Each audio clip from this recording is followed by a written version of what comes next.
Hi, everyone. Welcome back to another episode of Get Your Popcorn.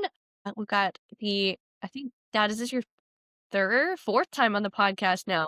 Yes, a couple more and I get a SNL jacket, right? Yes. Oh, yeah. Was it the Five Timers Club? Five-timer. Wow. Yeah. We're getting close. All in the same year, too. Normally they space it out. This week we're doing the Muppets Christmas Carol, my personal favorite Christmas Carol. So, Dad, when did you first start watching the Muppets? Was first started watching the Muppets. Yeah.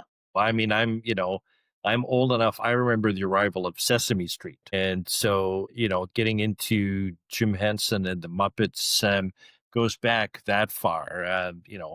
My brother and I spending time learning routines between Bert and Ernie, for goodness sake. Like we were, we were kids. So when the Muppet Show itself came out in the 70s, it was like we had died, gone to heaven. That was just ultimately the best. And the introduction of new characters, obviously, that you didn't get in the children's learning series, who were hysterical. Statler and Waldorf, Fozzie the Bear. I mean, it was just Miss Piggy. I mean, how could you not be so excited by these great characters? And so it was, our house, it was must watch television. And then spending time, telling the jokes and stuff later. And so when they started making movies, that was the ultimate for us. So very early Muppet Jim Henson adopter, Yeah, you're there from right from the beginning. right from the get go. Yeah, we watched and then,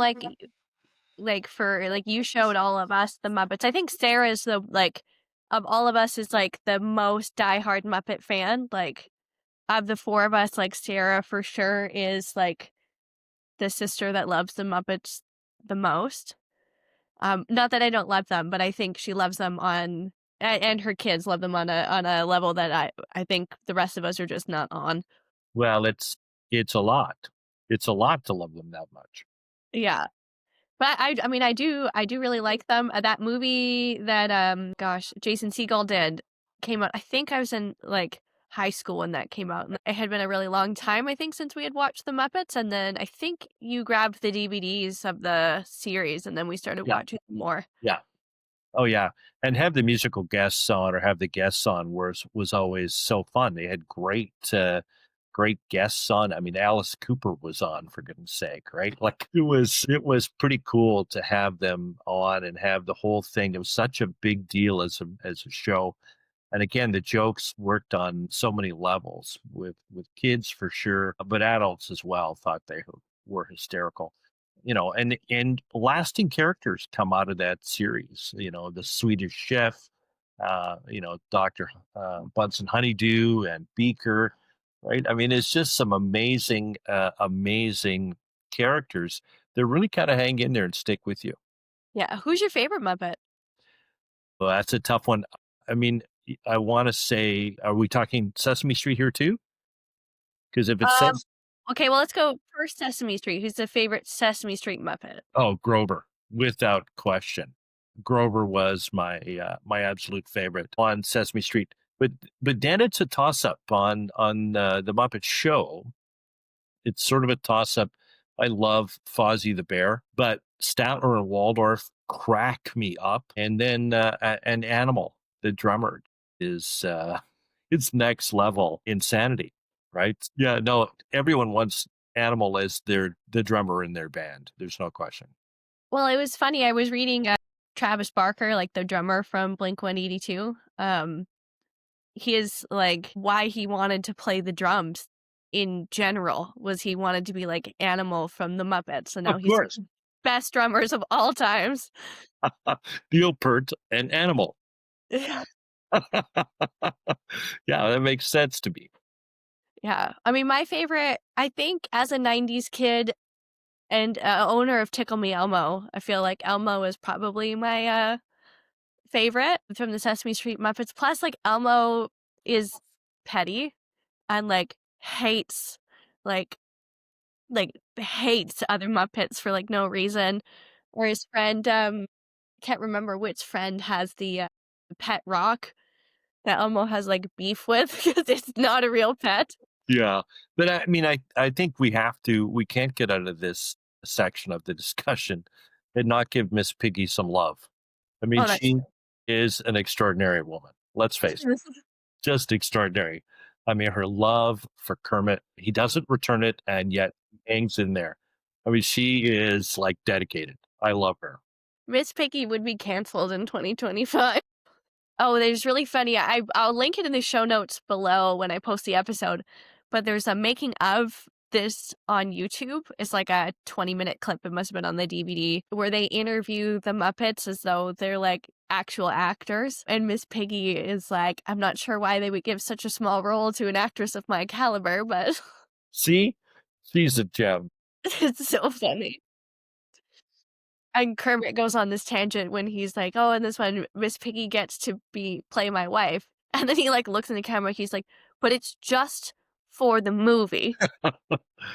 See, this is the best. I'll send it to you afterwards, it's so funny Please. 'cause I was looking at, like when I was researching the thing, like, the making of and the history of the film, and then I stumbled onto that, and I was like, "This is so funny," so I linked it either way.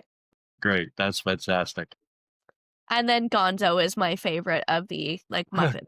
Gonzo the Great. And again, as a performing performing artist, I mean, I have great respect for Gonzo. He doesn't give up. He continues to hone his craft, adjust his craft as the needs may be, and he's spectacular. And he's an inspiration. Should be an inspiration to performers everywhere. Not to give up. To keep doing your passion. I mean, he does get to he's the lead in this film, so He does. He's the least likely character to play Charles Dickens, too. yeah. And this is, like, the first Muppet film they did after Jim Henson died, and it was his son that produced the film and directed it. Yeah. And so he described that it was pretty easy to direct this film because everyone had been doing it for 15 years and he had grown up with them, basically. Yeah. But a little terrifying too, following in the footsteps of his father, right? I mean, that's a lot of legacy to live up to. Yeah, that'd be big shoes to fill, especially since it's the very first time the Muppets have been, um, on screen since he died. It's not like the show was no longer running at this point. Yeah. This is 1992 when the movie comes out.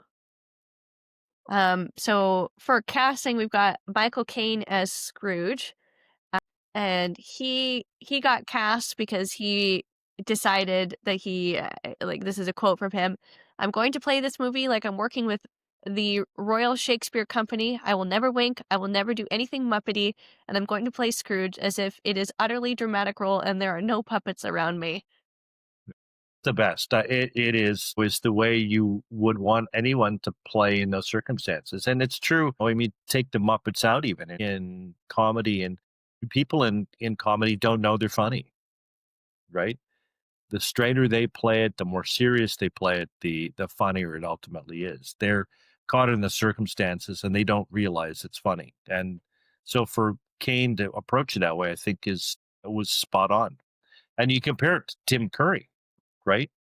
Who, when he had his whack at this, he very much became a Muppet, and kind of approached it almost from that perspective. Yeah, it's funny, like, this is he actually was working with the Royal Shakespeare Company, and he had won his Academy Award. Like, this is Academy Award winner Michael Caine Yeah. in the Muppet film. Other considered choices were David Hemmings, Ron Moody, and George Carlin, Yeah. who I really like because for me, like, I came to George Carlin's stand-up later in life, but for me, George Carlin is, like, a staple of my childhood because of Thomas the Tank Engine. Thomas the Tank Engine. Exactly. And Exactly. so it doesn't I feel like it would feel a lot more out of place for somebody that, initial view of George Carlin is from his stand-up, but for me, having been such a, like, large part of my childhood, I think he could have done a good job. Oh, I think so too. I think, I mean, he treated the Thomas the Tank Engine period with respect. He didn't demean it. He didn't talk down. He played it straight. He played the conductor exactly as you would want him to play, right? So I think he'd have done well. I mean, his stature is not that of Michael Caine, but I think he'd have done. I think he'd have done a great job. Well, he talked about a lot, like, his, like, initial desire and then his desire, like, through his career was to be an actor, like, he wanted to sort of almost transition out of stand-up into acting and never quite Hmm. he had kind of a failed sitcom and these smaller parts, but never got to be sort of taken seriously by Hollywood by anything other than a stand-up. Hmm. And so I just thought it was interesting. I think he would have done a good job. I love Michael Caine, and I wouldn't have cast it any different, but, um, I I think just you're right. I think he would have been an interesting alternate choice for sure. and we have Stephen McIntosh as Fred the nephew, Meredith Braun as Belle, Robin Weaver as Clara, and then for our Muppets, we have David Goles as Gonzo, Waldorf, Zoot, and Whatnots, Stephen Whitmire as Rizzo, Kermit, Beaker, Bean Bunny, and Lips, and Frank Oz as Miss Piggy, Fozzie Bear, Sam the Eagle Animal, and George the Janitor.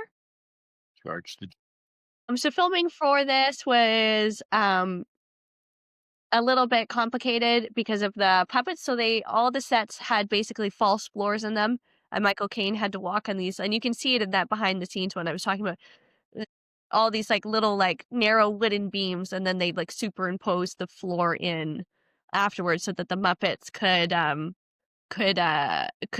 they could operate the Muppets next to Michael Caine hmm without seeing the prop masters. And it was interesting, he was talking about, like, it took a little minute for him to, like, not look at the person talking, but to, like, look at the Muppet itself. Yeah. Initially, I would imagine that would be a little bit unsettling. It would take you a while to get oriented to where you needed to keep your focus in order, particularly given his desire not to play it any way other than absolutely straight, right? So, yeah, that would have been an important first step for sure. Yeah, and he really complimented the actors playing the Muppets because of the way that they did them. He said they got them to be so animated and their voices were so perfect that eventually he kind of forgot that they weren't, like, little, like, beings to interact with, like, as he got further along in the production. Mm, There's 280 different Muppets used in the film, and then for the flying scenes, they talk a lot and they brag a lot about it on this making of, about the, like, innovativeness of this green screen they're using for the flying scenes. And now, of course, looking back on it, you're like, "This really, really dates the film," but they it was, like, state of the art. They were very excited about it in the behind the scenes stuff. So this was made on a $12 million budget, and it made $27.2 million in the theaters. Um, which they don't seem to describe as like a big success or a flop, just sort of right in the middle. Reception of the film is a 77% on Rotten Tomatoes and a 4 out of 5 on Letterboxd, which is what I rated it. What would you rate it out of 5? you rated it 4 to 5? Yeah. I know some of the criticism was around the musical score. Not everybody's enthusiastic about that. Truthfully, I was indifferent to the musical score. It was the characters themselves. I mean, some of the musical numbers were fun, obviously, but I was more interested in the story and in the characters and the relationship with Kane. Yeah, for sure. It's not a perfect film, but 4 out of 5, I think, is a fair assessment. It's a ton of fun, and I've never watched it with a kid who didn't think it was great, and ultimately, I think that's who this is about. So, yeah, 4 to 5 for sure for me. Yeah, and it's a good like the film is 86 minutes, which is a good kid length. Yeah, And like there's a lot of like criticism I can have for films that are longer because, there isn't a lot of, like there isn't anything really on this film you could cut. Like, yes, the musical numbers, like, whether or not you like them or not is, like, kind of more of a personal preference. for Like, sure. it's the Muppets, there's going to be musical numbers. Yeah. But it's a fun way to introduce kids to, like, a classic story that is kind of scary, Yeah, oh, for um, sure. but, like, ultimately, like, has a really good message and is, a kid is gonna be maybe a little more interested in reading some of that classic literature later. after these fun things. Same like when we talked about Abbott and Costello Meet Frankenstein, like, this is a fun way to talk about some of these classic cultural touchstones before kids are kind of ready for the real thing. For sure, and I do think the messaging, Dickens' message from A Christmas Carol is a great one, right? The idea that we can change, and that often we need to be pressured in some respects to do that from our internal ghosts or external ones, and I think it's great, and starting to talk to kids about always wanting to be a better person, I think is great, and this is as you say, a fantastic way to introduce that to kids through the story. Yeah, uh, we tried to show it to our daughter, and we got to, like, the opening scene where he throws the wreath at the bunny, and, like, we're done. Well, don't be mean to the bunny. It was instant, just instant tears. We also can't watch The Grinch because The Grinch is mean to Max, and she doesn't want anything to do with someone that's not nice to dogs. Well, and that's fair. Yeah, That's she's fair. like, Kids "Why can would tell. you do that?" I'm like, "I don't know." Kids can tell. Yeah, so it's as soon as, Scrooge threw the wreath, which is, I think, 4 or 5 minutes into this film, we were done. Absolutely done. We'll try again next year. But it's funny, I was homesick. I was supposed to go to a Christmas party and then didn't, and then when Owen and then Liam, for viewers, one of my good friends, they were going to the Christmas party I wasn't supposed to attend, and I was sitting there eating soup and watching the Muppets, and Liam was like, "Wow, this, like, seems I'd rather be doing this than go to the Christmas party." It's the appeal of the Muppets, like, it's universal. Absolutely. So the film opens up with Charles Dickens, played by Gonzo, and Rizzo the Rat, who are going to narrate the story of Ebenezer Scrooge, who I'm sure everybody is familiar with, at least on some level, the kind of greedy old man who just works and works and works and doesn't care about anything other than keeping his business successful. It takes place in 19th century London and on Christmas Eve. So there's like a little an opening song number, and then we go into his business where we meet a Bob Cratchit, played by Kermit, who's this employee who's requesting that they turn the heat on. And I love this little sequence because it's like so Muppets. And Kermit says, "If you please, Mr. Scrooge, it's gotten colder, and the bookkeeping staff would like to have an extra shovel full of coal for the fire." Rat one says, "We can't do our bookkeeping. Our pens have turned into inksicles." And the rat 2 says, "Our assets are frozen." And Scrooge says, Works on so many levels. "Yeah." And Scrooge says, "How would the bookkeepers like to be suddenly unemployed?" And the rats burst into the hula and yell heat wave and start singing My Island in the Sun. Just so fun. I'm a little concerned about the typecasting of poor Kermit as Bob Cratchit. Why? I mean, the poor guy, I mean, he gets the same role show after show after show. I've why let Kermit play, a darker kind of role. I let him sort of test his acting chops a bit. He's the director. It's his productions. He can I feel like he can cast himself in whatever. He's the director of the Muppets in the show. Okay, He's the he's the producer too. it's true. Maybe he just doesn't want a more challenging role because he's got other things he's worrying about. I suppose. I suppose. And then we have his Scrooge's nephew Fred invite him for Christmas dinner. And sort of as he's doing that, uh Beaker and Honeydew come in and they're collecting money for charity.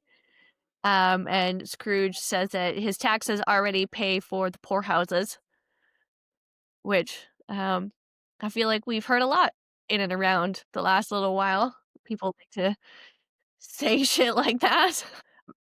So, yeah, there's this funny thing I saw, and I was talking about it with Harry actually in the last episode, but it was like they talk about like they're like Disney and Sesame Street didn't go woke. You just never learned the lessons and grew up to be an asshole, Yeah.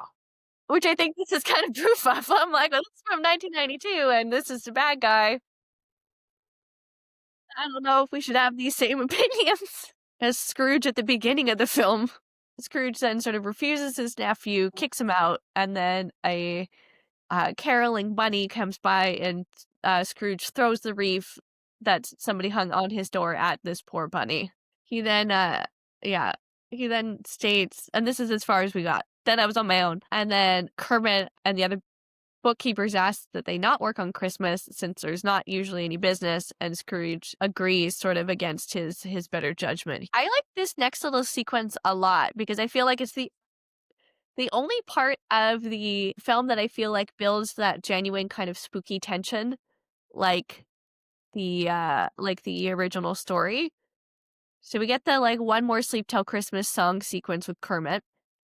And then we see Scrooge like heading home and he starts to get kind of scared by various noises and in the house. And is it the door knocker that turns into, Yeah. It's a door knocker. yeah. And so he gets really freaked out, turns into his old coworker Coworker. or, Yeah. yeah, his old coworker. And he gets kind of scared. And then later in the night, he's visited by Jacob and Robert Marley, played by Statler and Waldorf, in his bedroom. And Who this are is where the tension breaks. yeah, they're perfectly cast. Yes. They're perfectly cast. There couldn't have been anyone else. No. No, definitely not. But it's definitely like I think it's like probably 90 seconds of the film. It does build up the same sort of tension. I felt like the original one does. Not quite as scary because that one from the 50s is, or is it which one did we watch? Was it the one from the 30s or the The 50s? 50s, Alistair's Yeah. That's terrifying, that film. yeah. Really scary. Sorry about that. Yeah, you're like, "Okay, I Well, guess we'll if you're gonna turn your life around, you're gonna need to be scared a little bit. yeah. Otherwise, why would you? How much life turning around did I need to do at, like, 8?" Oh, I mean, it's never too early to begin the work. That is true. That very true, I guess. I mean, I had already seen Jaws at that point, Right, so and you may have, yes, what's, uh God, I forgot the name of this film. Christmas Carol. yes. Sorry, my brain is absolutely dead. So they warn Scrooge that he has to repent his ways or he'll be condemned to wearing chains and suffering in the afterlife if he doesn't, and that 3 spirits will visit him during the night, Christmas past, present, and future. And so at 1 o'clock, he's visited by the most terrifying looking ghost, for sure. This like weird baby CGI floaty. Yeah, without question, that's the most terrifying. Why not use a Muppet? I don't know exactly, The other ghosts they're Muppets, are they not? but if you wanna terrify someone, this is the first ghost, maybe it needs to be the most terrifying. Well, I think the last one's supposed to be the scariest. Well, the circumstances are pretty scary. That's true. But yeah, this weird baby ghost visits him and shows him the visions of his childhood. And we basically see that he's been alone and hating Christmas since childhood. And we see him grow up through school, and we see that his mentor is Sam the Eagle, who helps him with his graduation. And then this is all my favorite parts of the film is like Gonzo and Rizzo are narrating this, but they're also like in all the memories as this is happening. So Michael Caine's character or Scrooge and Sam the Eagle are trying to have this like very philosophical sort of discussion about graduating and moving on and getting this career. And then we have Gonzo and Rizzo like accidentally destroying all the shelving on the wall. And I love Fozzie as Mr. Fezziwig or Fozziewig at Yes. the rubber chicken factory. Which again, Michael Caine is acting like this is a very serious Yeah, career move. yeah. Well, could have been. And then at the Fozzie Christmas party, he meets a woman named Belle, falls in love with. They're supposed to be married, and he continues to push back the wedding date in order to work more and more. And then ultimately, she ends the relationship. And then Scrooge requests to leave the past because he doesn't want to watch this. But I don't know, I feel like there'd be no way I would want to like have the ghost of Christmas past like come through and like go through past Christmases. Like I don't. Oh, no.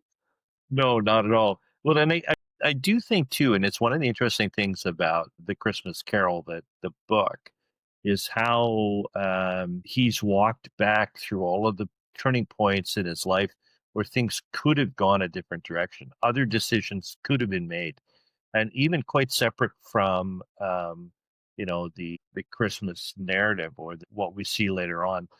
I think there's lots of things in the story, both in the book and then in all of the versions, where if you're paying attention, there's lots to pick up on. There's lots to learn, lots of important lessons. It's the Muppet Christmas Carol, so I'm probably going to be less self reflective. But I do think that there are those important turning points, that we need to occasionally think back on.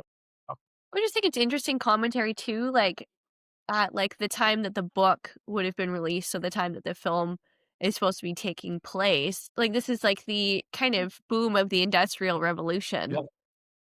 And basically the message of this story is like don't get so caught up in this whole production bullshit. Like this isn't what your life is supposed to be about. And like this is, a book. I think the book's from the 1890s. It's earlier than that, yeah. It's earlier than that. Here, I can look it up. We have the internet. When was this? Christmas Carol. 1843. Yeah, so 1843, and it's just sort of this warning of what's to come if we like lose sight of that. And I think we are seeing that now as we're in like late stage capitalism, watching the world like fall apart around us. And then you just think like, we have these like essentially like real life Scrooges running the world, or like again, like talking about It's a Wonderful Life, like we've got like you can't tell me that Jeff Bezos and Scrooge and Mr. Potter are not one and the same. It's here we are discussing the Muppet Christmas Carol and capitalism. It what? Don't you think it is? It's always that deep. I hate when people say it's not that deep. It is. It's deep. The story's deep. It is. And like I don't care that it's Muppets, and Michael Caine didn't care that it was Muppets It's either. it's true. It's true. That's really my fault. I took us down that rabbit hole. Oh, it's fine. But that's what it's supposed to do. Like, regardless of how silly it's supposed to be, and it is supposed to be silly, and it is self aware. Mhm. But I mean, art is art and it's supposed to say something. And like that ultimately is the message is like at the end of your life, you're not going to be like, thank God I worked an extra day and had more money and didn't waste my time with friendship. Yeah. Yes.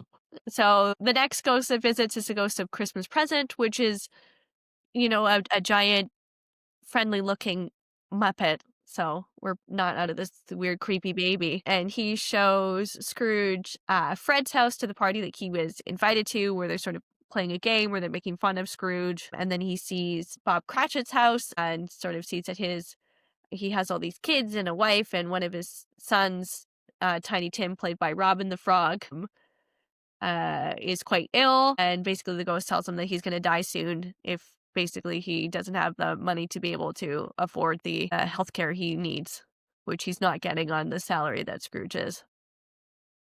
And they don't have universal healthcare in the Muppet world, apparently. They do not. Certainly not in Scrooge's world of 1840. I wonder if it's because they're hard to insure because they keep doing like crazy shit. Well, they're always throwing themselves off stuff, or like I feel it would be quite a burden on the system, maybe for the Muppets. I don't know what they pay in Right. taxes. Don't justify it. No, I'm kidding. Um, then the next ghost is Christmas Yet to Come. Takes Scrooge into the future. They learn that Tiny Tim died because he didn't get the care he needed, and then he takes him to a cemetery to look at what he says is a neglected grave of an unloved man. And Scrooge wipes away the tombstone, and it's his own name. And this is sort of where he decides that he's going to change his ways. And that's one of those things too. Again, coming back to how great the novel is and the story generally, Muppet or no Muppet, it's one of those things that I think that at some point in our lives we all think about is like, what difference did I make, and am I going to be remembered, right? And so, for someone who'd led such a focused, selfish life his whole time, that sort of stunning realization that it really was all for nothing, really kind of uh, pushes him to make the choice he makes.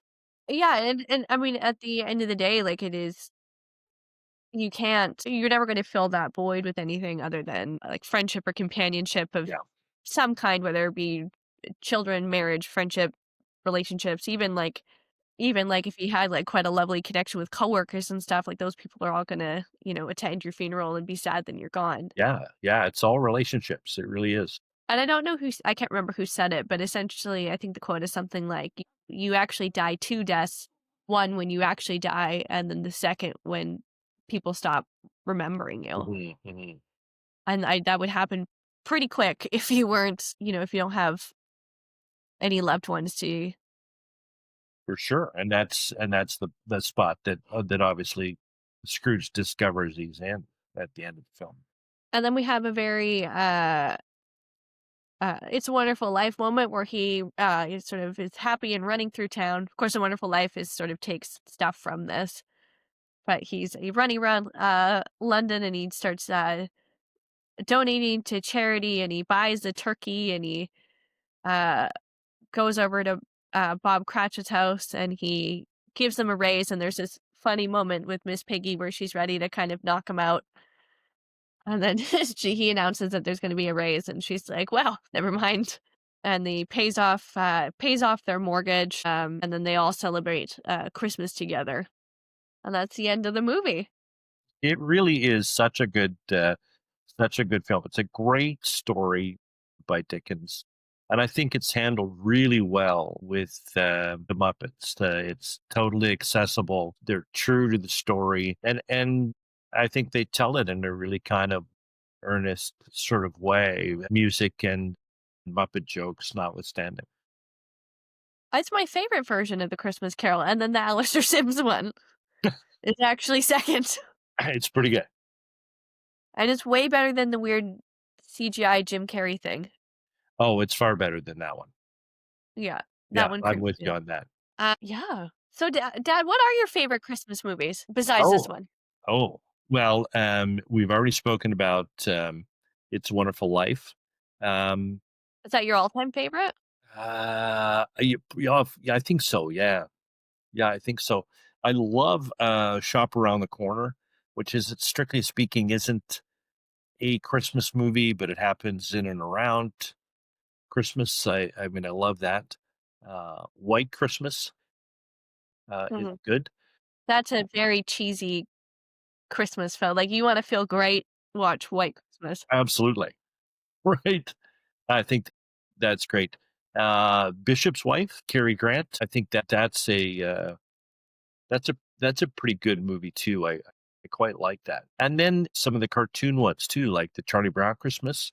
Not a movie, right? But it's awesome, and that is so deeply wired into my childhood. Dad and the Grinch. You know, that's how you knew it was soon going to be Christmas, was when those started appearing on TV. And it's, I think, the thing that, you know, you talk about it on the podcast and stuff, just how much we become wrapped up emotionally, spiritually almost, in some of the films that are important to us, as kids, as young adults.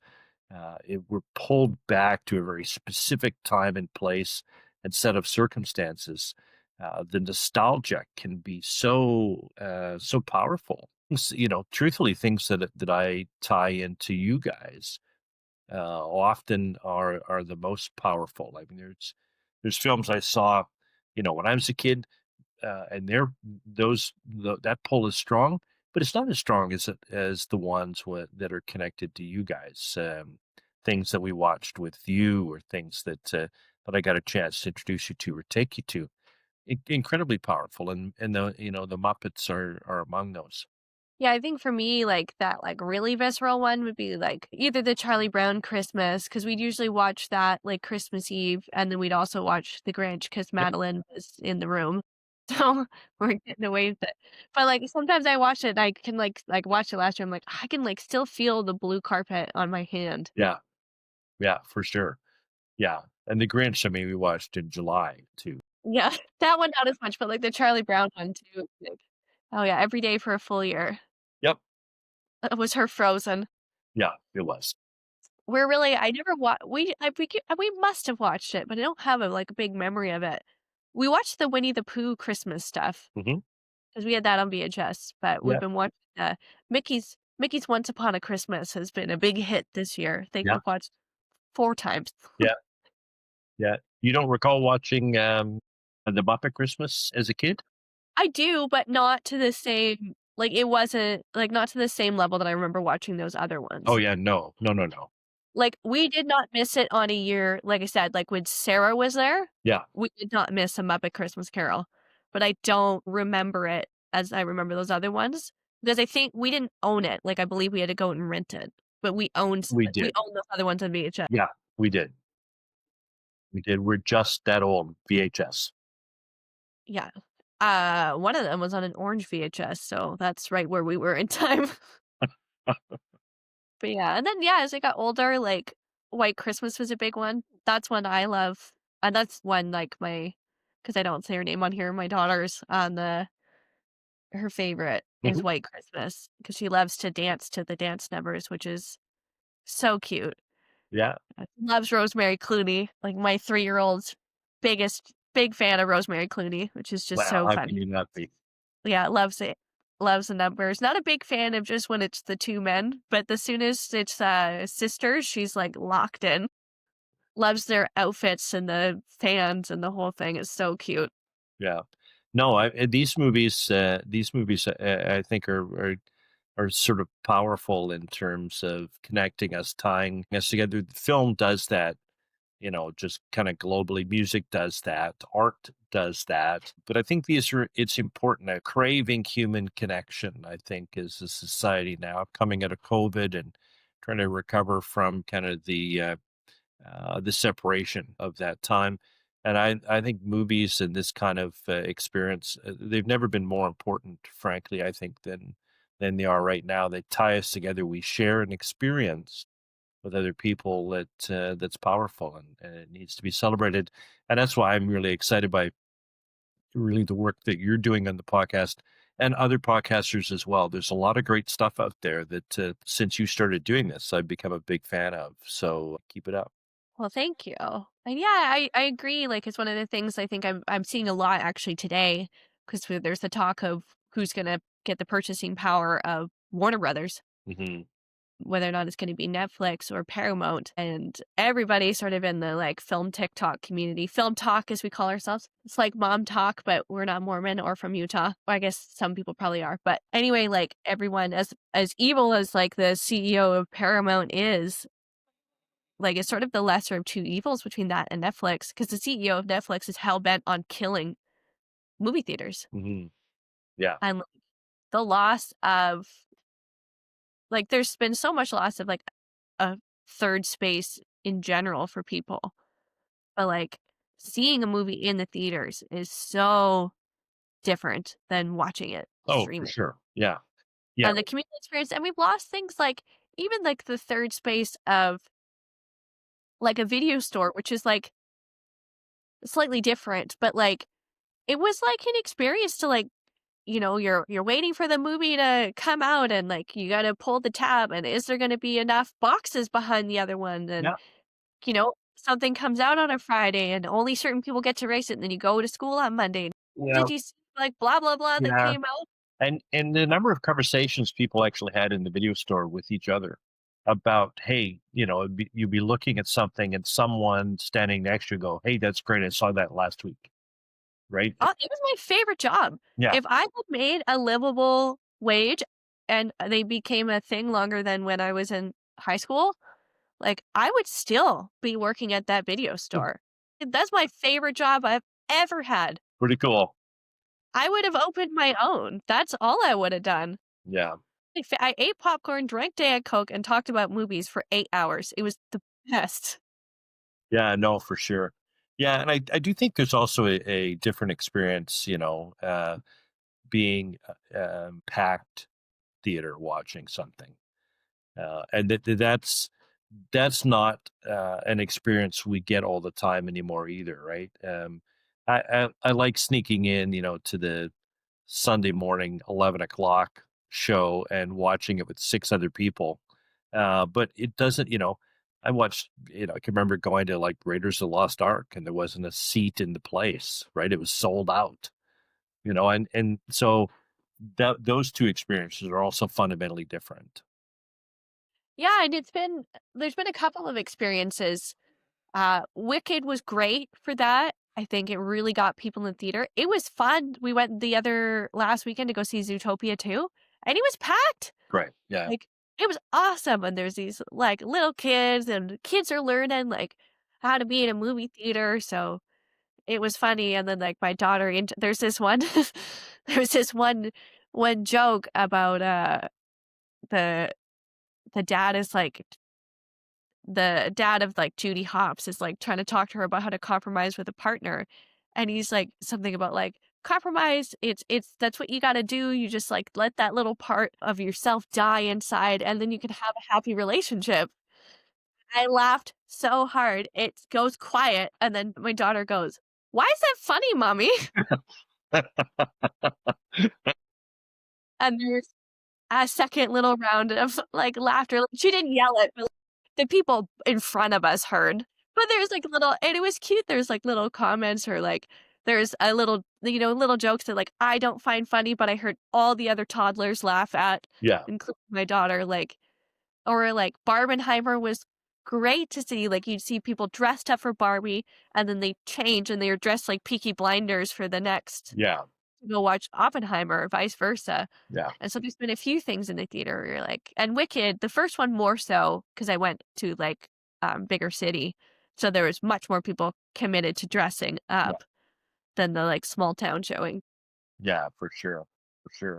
Yeah, so I do think, I do think the experience, the human connection is worth it, and shows that stay with you over time. The Muppet movie, or like the Muppet Christmas Carol, allow you to hang on to that feeling over an extended period, right? And I think that's valuable. I think it's something we very much need more of. Absolutely, that's why I'm so excited to go see like, I found a theater near us, and we're gonna go see you and I, when you're out here, the 60th anniversary release of The Sound of Music in I, theaters. I can't wait. I'm so excited. Shall we dress like the Von Trapp children? I mean, maybe. I think we should dress like the little goat puppets, or Okay. we could all match. I'll leave that with you. You can make that decision. You could bring a whistle. Right. You almost have enough children that you could have your own Von Trapp family. Ouch. Ouch. You're only 3 shy no, because we have Reed. You're only 2 shy. I'm too shy. I'm You're only 2 shy. I'm too shy. That's not that much. I don't have that kind of time. I mean, I think it's past. I'm not ready to have a new sibling at 30. Okay, great. That's too We're much. settled then. That's too much of an age gap. But, yeah, I'm so excited to see and that they're actually playing the Muppet Christmas Carol next weekend. It's just on a day I can't go. No. And, yeah, they played Edward Scissorhands this weekend, and I was sick, which would have been another good one to see. Nice. Well, I should probably let you go, Dad, because I think it's, like, what, 10 o'clock your time? Oh yeah, it's at least 2 hours past my bedtime. Okay. Well, thanks again, and I'm sure I'll have you on again in the new year. Can't wait. See you later.